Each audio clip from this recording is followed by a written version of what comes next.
Good morning students. Welcome back to U3G learning programs. Students, आज हम आपको models part 4 का वीडियो समझाने जा रहे हैं। आशा करता हूं कि आपको अच्छे से समझ में आएगा। आइए शुरू करते हैं।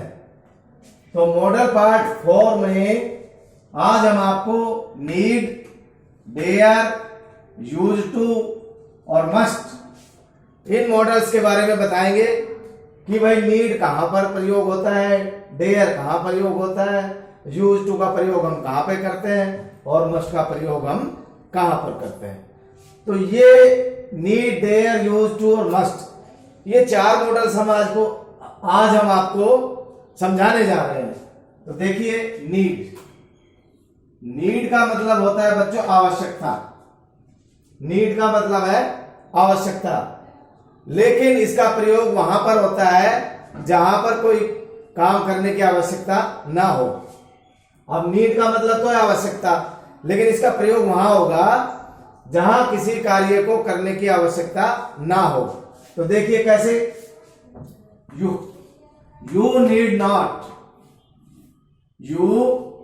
Need not watering the plants in rainy season.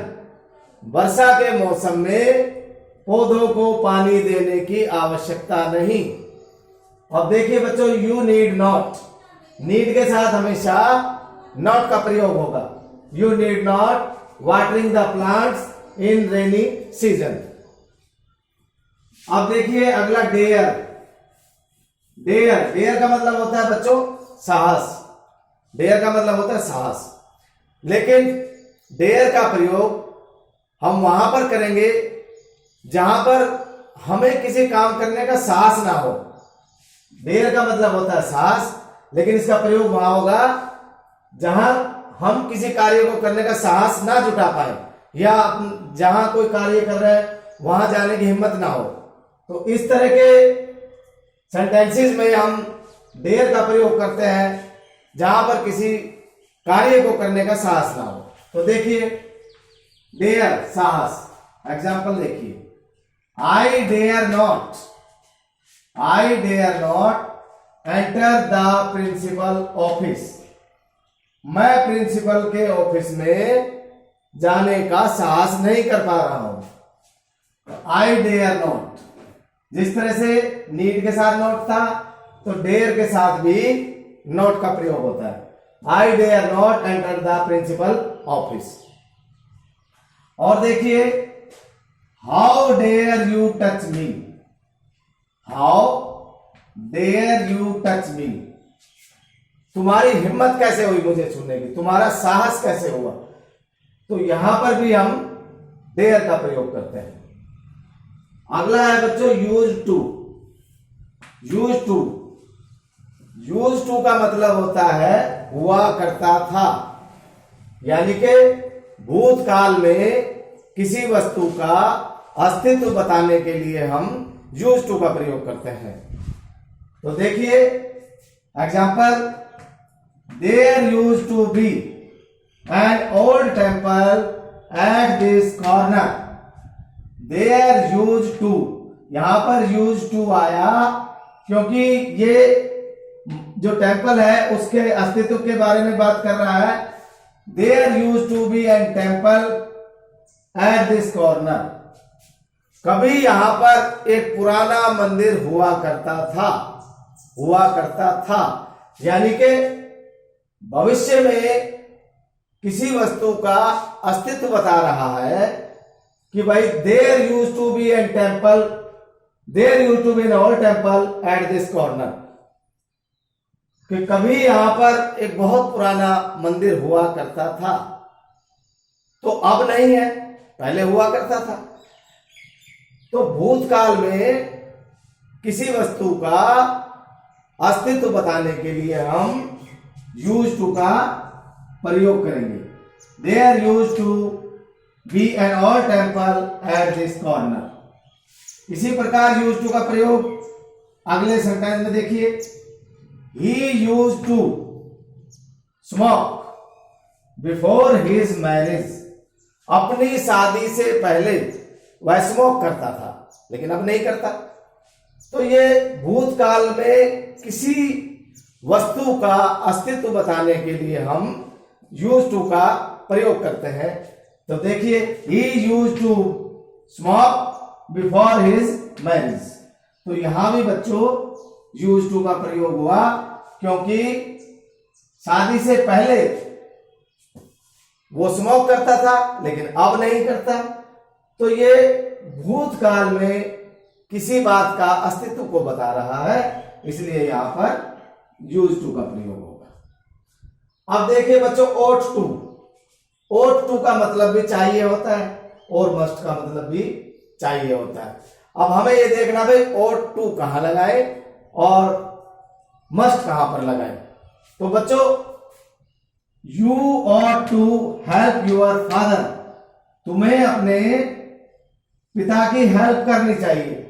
यदि सेंटेंस में फिल इन द ब्लैंक्स यानी ब्लैंक्स के बाद टू लगा हो, ब्लैंक्स के बाद टू लगा हो, तो वहां पर हम ought का प्रयोग करेंगे।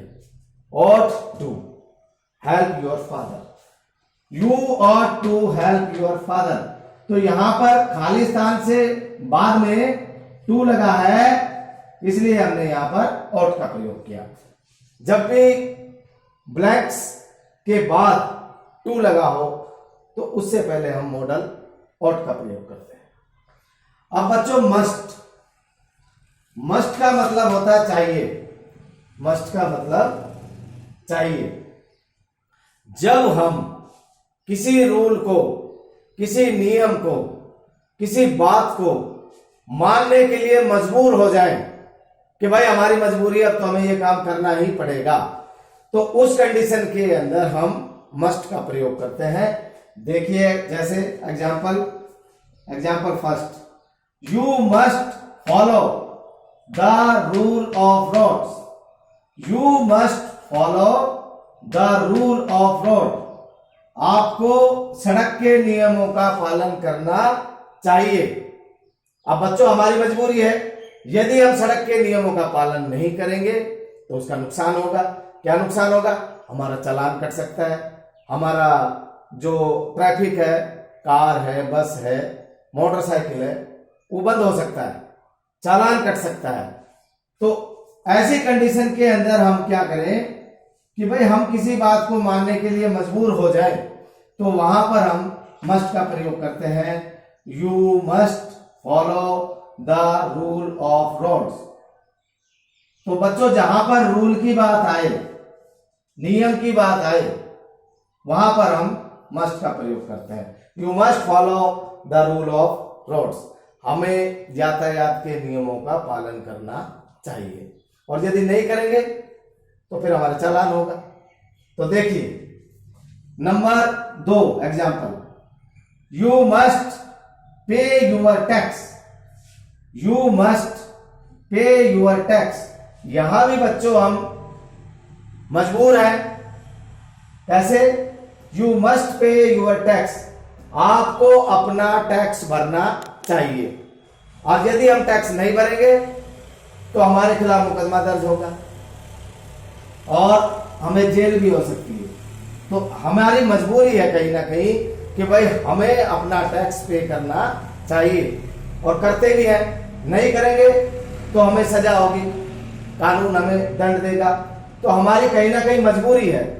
तो जब हम किसी बात को मानने के लिए मजबूर हो जाए, वहां पर हम मस्ट का प्रयोग करते हैं। कैसे? देखिए, you must pay your tax.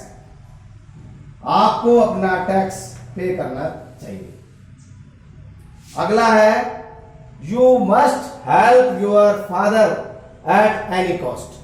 यदि सेंटेंस में कहीं भी एनी कॉस्ट लगा हो, any cost, at any cost, at any cost, तो एट एनी कॉस्ट के साथ हम हमेशा मस्ट का प्रयोग करेंगे। You must help your father at any cost. तुम्हें अपने पिता की हर हाल में हेल्प करनी चाहिए। तो यहां बच्चों मस्ट का प्रयोग हुआ। तो आज हमने आपको model need, there, use to, must इनके बारे में समझाया। मुझे आशा है कि आपको आज का हमारा टॉपिक मॉडल पार्ट 4 अच्छे से समझ में आया होगा। और यदि आपके इस बारे में कुछ सुझाव हैं, कुछ क्वेश्चंस हैं, तो वो आप हमसे कर सकते हैं, हम उनका आंसर देंगे। धन्यवाद।